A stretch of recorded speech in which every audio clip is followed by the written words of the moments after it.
Ashama harka fuunee kabajamtoota daawwattoota chaanaala Hamdishaa Tiyuubii. Har'a qophii gaafilee bohaarsisoo fi bashannansiisoo qabadheetiin keessummoota lama wajjin qabadheetiin isiniif dhiyaadhee jira. Qophii teenyatti amma kallattiidhaan haa dabarruuti. Qophii teenya gara keessummoota lamaanitti isin dabarsaa. Hayyee kallattiin gara keessummoota keenyaatti haa dabarru. Hayyee kabajamtoota daawwattoota keenya gara keessummaa keenyaatti dhufeetiin jira. Keessummoota keenya wajjinis wal bartanii gaafilee bashannansiisoo fi bohaarsisoo irraa barachuudhaaf amma xumura qophii teenyaatti nu waliin turan afeerraa keenya. Kallattiidhaan gara keessummoota keenyaatti dabraa. Keessummoota keenya wajjin wal baraame. Daawwattoota keenya wajjin wal bare. Ay maqaan kiyyaa Hamdii Galmootiin jedhama. Kan daldee aanaa Harmaa magaalaa Harmaatiin jiraadha. Amma akka subscribe gootan isin gaafannaa tanuma waan hin Hayyee atis keessummoota keenya wajjin wal bare. Oke, galatoomaadha. Ani maqaan koo Mahammad Amaan Manquuliin jedhama. Kanan daladhee Biiftuu magaalaa Biiftuu aanaa Haramayaati. Hayyee daawwattoota keenya amma kallattiidhaan gara gaafilee bashannansiisoo fi bohaarsoo fi barsiisoo taateetti dabarraa. Keessummoota keenya har'a kan asitti affeeramtaniif chaanaala Hamdishaa Tiyuubii irratti qophiilee gaafilee bashannansiisoo fi bohaarsisoo taatee irratti dhiyaattanii akka hawaasa keessan bohaarsitanii fi waa barsiistan abdii guddaan qabaa. Amma kallattiidhaan gara gaafii keenyaatti darbaa. Gaafii kiyya kan jalqabaa Hamdii irraa hin eegalaa. Hamdii gaafii nan siif qabu har'aa kan jalqabaa makmaaksa Oromooti. Artii Oromoo keessaa makmaaksi isa beekamaadha. Artii Oromoo keessaa makmaaksi amma gaafii nan siif qabuuta makmaaksaati. Makmaaksa kana anniin jalqabaa ati naaf guutaa. Gaafiin kiyya akkam jaa? Ijji gaara duubatti waa hin argine tan daashii.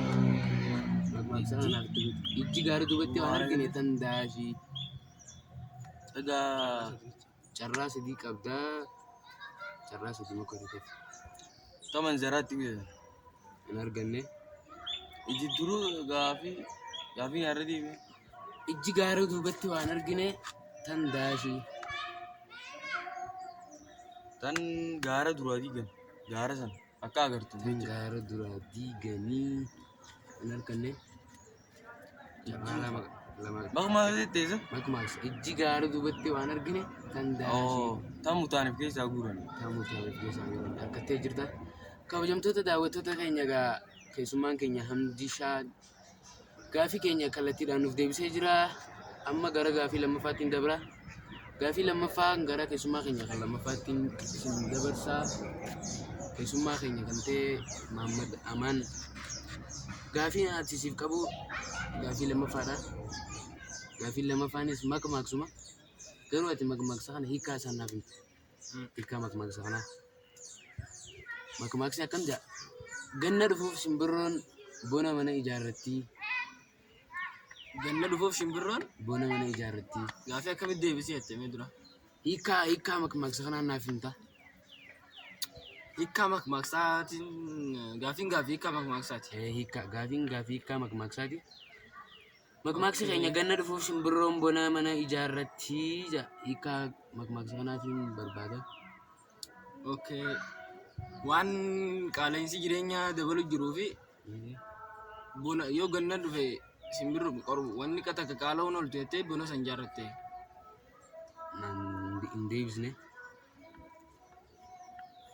Hin deebisne carraa lama qabda. Ganna dhufuuf simbirroon bona mana ijaarratte.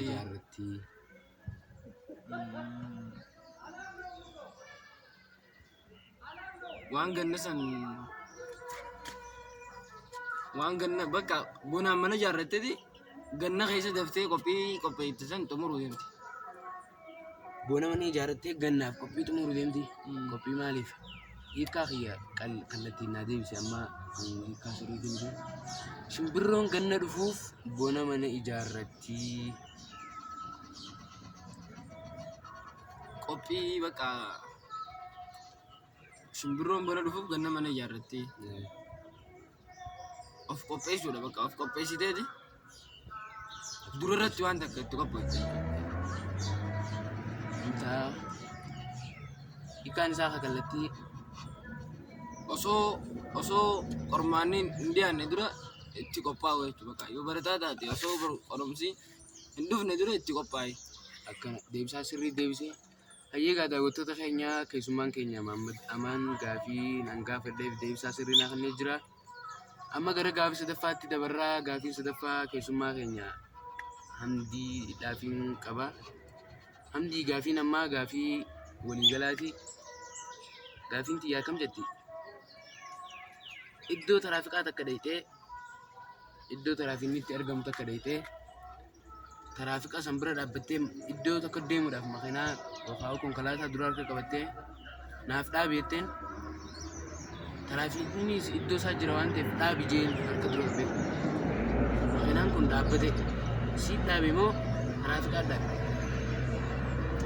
Makiinaan dhaabbate iddoon taraafikaati. Taraafiinni harka dura qabate anis harka dura qabate. Eenyu kan makiinaa kan dhaabe si moo taraafika? Anaa fi taraafika ree. Ajaja isin lamaan isin dhaabbate jechuudha. Hin arganne. Taraafika. Hin arganne. Makiinaa kadhaabi beektee kadhaabi. Kan makiinaa dhaabe. Eenyu harka dura qabate hin jenne kan makiinaa dhaabee hin jee malee. Shufeera. Shufeera kan makiinaa dhaabee shufeera. Isin harka dura qabattan malee Nuti hin dhaabne. isin hin dhaabne kan makiinaa dhaabee isin shufeera ajajee shufeerri makiinaa ajajee kadhaabe. Makiinaa kadhaabi. Hayyeegaa kabajamtoota daawwattoota keenya gaafilee akkanaa kanarraa akka waa hubattan akka itti bohaartanii itti bashannantan abdii guddaa isinirraa qabna. Gara gaafii keenya afuraffaattiin dabra. Gaafiin kiyya kan afuraffaa keessummaa keenya Mahammad Amaaniif dabarti. Mahammad Amaan gaafii afuraffaattiin siif deebi'eetiin jira. Gaafiin kiyya afuraffaa maal jaa?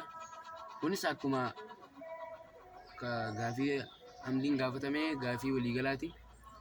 Gaafiin maal jaa seete? Waan yeroo takka keessatti ati si baadhattu isiinis si baadhattu wanni san maal? Harmee Harmee yeroo takka keessa baadhachuu ni dandeenya? harmeen gaafa ati ijoollee si baadhatti ammoo gaafa ati guddattee bakka isiin bakka nama guddaa geesse atiitu baadhataa jechuudha. Yeroo takkatti hin jee yeroo takka. Yeruma takkitti immoo Yeroo takkatti ati si baadhatta isiinis si baadhatti yeruma takkatti bakka. Osoo gaafii ulfaattuudha.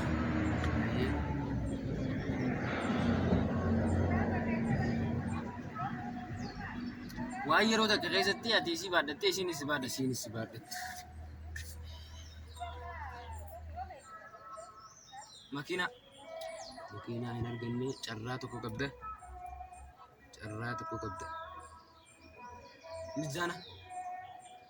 Mizaanni maal baadhate?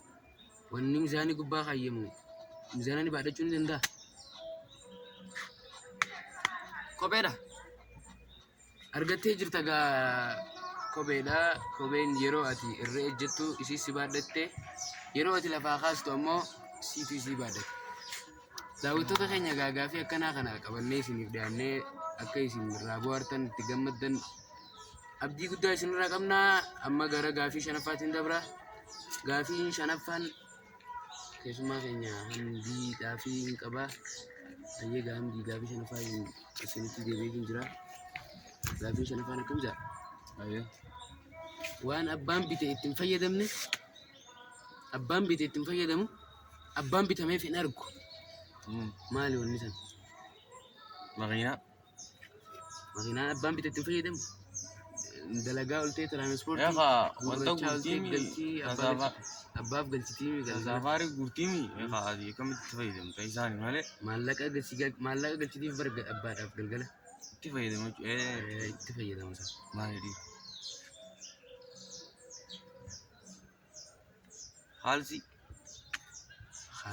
Haalsii abbaan bitate hin argu ittiin fayyadamu. Waan abbaan bite ittiin fayyadamu. Abbaan bite ittiin fayyadamu abbaan wanni san bitamteef garuu hin argu. Wanni san maali? Carraa tokko qabdaa. Hin agaru numaa wanni san. Abbaan bitamteef hin agaru. Abbaan bite garuu ittiin fayyadamu. Abbaan bitame yoo nagarre haa namuma hin jirreetu waa takka nagarreen maali waan reebka godhan maali jettanii kafana Khafana. kafana Ayyagaa hin jiru minni deebistee jirtaa khafana. Abbaan bitee ni bitee malee ittiin fayyadamu. Ka bitameef du'ee jira hin argu garuu waan sana. Deebisaa kiyya kallattiin naa deebistee jirtaa. Gara qophii keenya gaafii teenya jaaffaattiin dabraa gaafiin kiyya kan jaaffaa keessummaa keenya Maammadaamaanii fi Maammadamaan gaafii jaaffaan walitti deebinee jirra. Gaafiin jaaffaan akkam jaa? Hoolaa tokko dura lamaa jira. Lama boodaas tokkoo jira. Hoolaa tokko dura lamaa jira. Lama boodaas tokkoo jira. Hoolanni isa walii galan meeqa? 5. Lama dura tokko jira 3. Lama dura tokkoo jira. Tokko dura lama jira. Tokko dura lamaa jira. Hoolanni kun walii galan meeqa? 5. 5 hin argannee. Hoolota abbaan lama dura tokko jira. 3. Lama dura tokkoo jira. Tokko dura garuu lama dura tokkoo jira. Tokko booda lamaa jira. 3. 3 argattee jirtaa?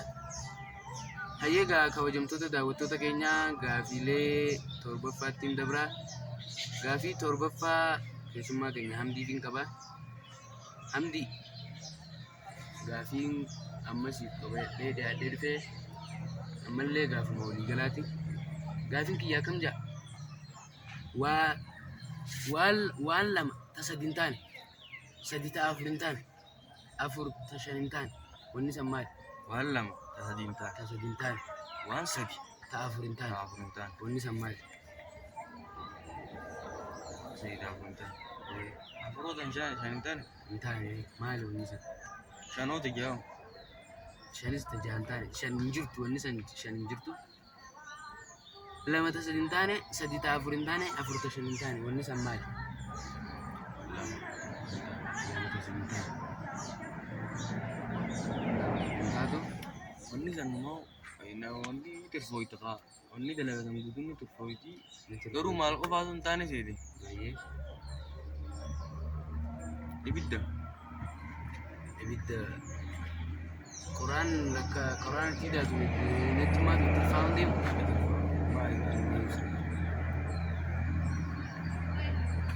salaata subii Salaata subii, magriiba magriiba, ishaa'ii fi suburaa kallattiin deemsee jirta gaa keessummaa keenya Hamdii. Salaanni zuurii 2 3 godhuun ta'u, magriibaa 3 4 godhuun ta'u, ishaa'iin 4 5 godhuun taatu kallattiin deemsee jirta kabajamtoota daawwattoota keenya. Gara gaafii itti aanuttiin darbaa. Gaafiin keenya itti aanu Maammadaamaanii fi Maammadamaan gaafii xumuraa qabadhee isin biratti dhiyaadhee jira. Gaafiin kiyya ka xumuraa ammaa maal jedha? Waan sadii ta'e ilkee malee si nyaata. Wanni san maali? Waan 3 ta'e ilkee malee si nyaata. Waan sadii ta'e ilkee malee si nyaata. Wanni sadeen san maali?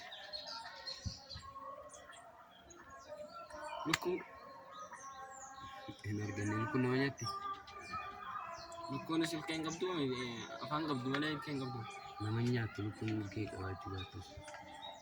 Waa 3 ta'a ilkee malee nama hin nyaanne. Ilkee malee waa sadii ta'e ilkee malee si nyaata. Miskiinummaa. Miskiinummaa si nyaatti.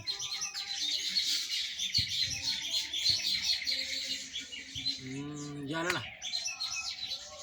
Jaalala takka argattee jirtaa? Akka deemsee. Takka deebisee jirta. Waa 3 ta'e ilkee malee si nyaanne si nyaata. Waa sadii ta'e Ilkee malee si nyaata. Osoo ilkee hin qabne kasi nyaata. Yaada. Hinaafa jaalala fi yaada lama deebisee jirta takkaa si hafe takkaa si hafe. Itti hafte maali? Itti hafte waa 3 ta'e ilkee malee si nyaata keessaa tokkoffaan Ilkee malee si nyaata. lama deebisee din jira. Lama deebisee jirta takkaa si hafe takka carraa Rakkittii tana. carraa lama siif godhee baqqaati. Tokko si eebbisee jira. Miidhagummaa. Miidhagummaa. Hinaffa. Deebisee jirta gaa keessummaa keenya Maammadamaan Manquul gaafii kallattiin haa deebisee jirtu. Hayyeegaa daawwattoota keenya qophii gaafilee bashannansiisoo fi bohaarsisoo kanatti akka haalaan itti gammaddanii itti bohaartan abdii guddaan qabaa. Keessummoota keenya waliin asitti argamnee gaafilee bashannansiisoo fi bohaarsisoo kana isiniif qopheessuu keenyaaf maqaa daawwattoota Hamdishaa TVtiin keessummoota keenya hedduun galatoomfadhaa. Saba isaaniitiif gaafilee nama bashannansiisuu dandeessu kan nama bohaarsuu dandeessu qabatanii asitti argamanii jiranii. Hayyeegaa keessummaa keenya Hamdii yeroo takka carraa tokko siif hin kenna. Carraan ani siif kennu hawaasa keetiif akka chaanaala Hamdishaa TV kana hordofanii maal akka bakka hawaasni kun maal akka godhuu qabu dhaamuu fi dandeessaa mee hawaasa keenyaaf dhaamii siin gaafatu. Egaa akkuma beekamu gaafiin gaafate keessa gaafiiwwan barsiisoo bohaarsoo ta'an haalaan nama gammachiisu.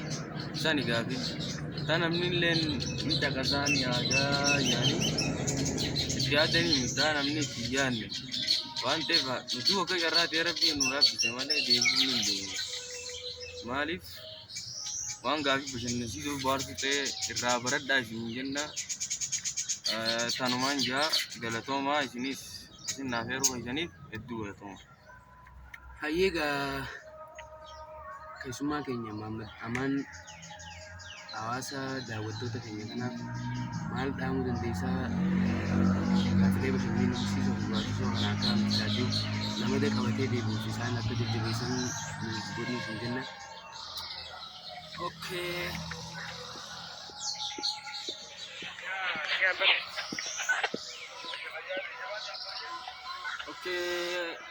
Hordoftoota kabajamtoota hordoftoota Hamdishaa TV'n akkuma beekamu qophiilee gaggabaaboo bashannansiisoo fi barsiisoo ta'anii isinii qabatee dhufuu jira. Akka guyyaatti wanni isin nuti daleenne isiniif kenninu isin bira dhaqqabduuf jecha subscribe akka gootan gamanumaan isinii dhaamna. Hamdishaa TV jajjabeessaadha. Share godhaa, like godhaa, commentii sirrii jennu qabnaadha. Waan hedduu takkata yaannee isin bira ga'uudhaaf qophiirra jirru ni jirra. Sana akka guyyaatti isin dhaqqabduuf subscribe deebi'aa godhaadha. Hamdishaa TV hojii akka wal quba qabaatan gamanumaanuu kabajaan isinii dhaamna. Akka hordofaa tokkotti bakka qophiilee adda addaa diraamaa gaggabaaboo koomedii waan adda addaa hunda qopheessinee qophiirra jirra. Akka guyyaatti isin dhaqqabuuf subscribe, like, share godhuu hin dagatina. Hayyeegaa galatoomaa keessummoota keenya asitti argamtanii hawaasa keessan daawwattoota Hamdishaa TV qophii bashannansiisoo fi bohaarsisoo tanaan wajjin turtanii isaaniif akka isaan isinitti bohaaranii isinitti bashannanan abdii guddaan qaba. Hayyeegaa daawwattoota keenya qophii gaafilee bashannansiisoo fi bohaarsisoo tanatti akka bohaartanii gammaddan abdii guddaan isinirraa qaba. Hamdishaa TV'n diraamaalee gaggabaabaa dheeraa koomedii fi waa'ee barumsaa fi waan adda addaa qabatee isiniif dhufaa jira. Subscribe, like, share, comment godhuudhaan akka nuuf jajjabeessitan kabajaa guddaan isin gaafanna. Hamma qophii keenya kana jalqabnee hamma xumurritti nu wajjin turuu keessaniif keessummoota keenya isinis hedduu galatoomaadha. Maqaa daawwattoota Hamdishaa TVtiin isin galateeffadha. Galatoomaa waan asitti nu argamtaniif. Hamdishaa TV like, share, subscribe godhaa.